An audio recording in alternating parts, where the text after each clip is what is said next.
A. Globalisasi dan dampaknya terhadap perubahan sosial di tingkat lokal. Ketimpangan global.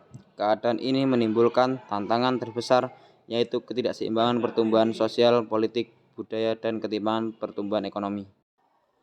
Teori ketimpangan global. 1. Teori kolonialisme. Dimulai di Inggris sekitar tahun 1750 ketika industrialisasi menyebar di seluruh Eropa Barat. Teori ini merujuk pada suatu negara yang menjadikan banyak wilayah sebagai koloninya. 2. Teori sistem dunia. Di sini berkembang dengan cepat dan diterima oleh negara-negara di sekelilingnya. 3. Teori ketergantungan. Dependensi. Menganggap bahwa keterbelakangan sebagai akibat suatu sistem kapasitas internasional yang dominan.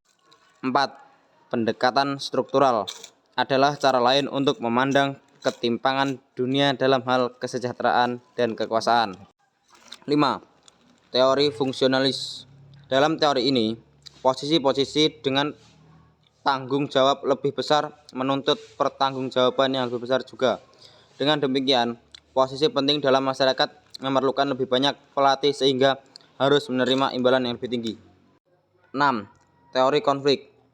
Perspektif ini melihat masyarakat sebagai suatu komunitas yang memiliki ciri khas atas adanya ketidaksamaan. 7. Teori pertumbuhan neoklasik, bahwa mobilitas faktor produksi baik modal maupun tenaga kerja pada awal proses pembangunan kurang lancar. Klasifikasi ekonomi Bank Dunia.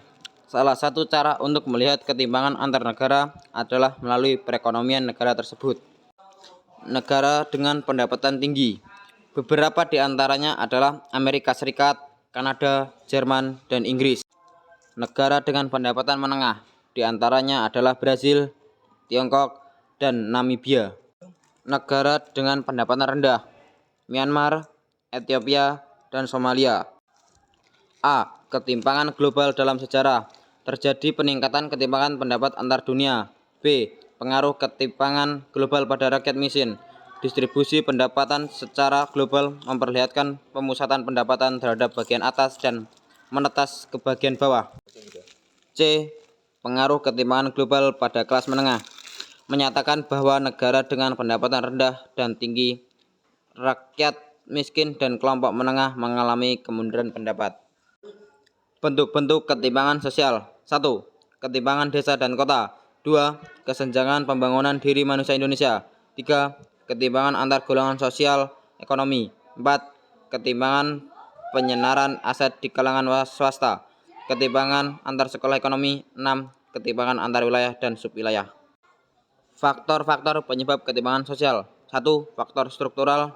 2. Faktor kultural. Jadi, dari materi tersebut kesimpulannya adalah keadaan ini menimbulkan tantangan terbesar, yaitu ketidakseimbangan pertumbuhan sosial, politik, budaya, dan ketimpangan ekonomi. Ini akan berimbas pada persaingan ketat antar pasar dan tenaga kerja secara global.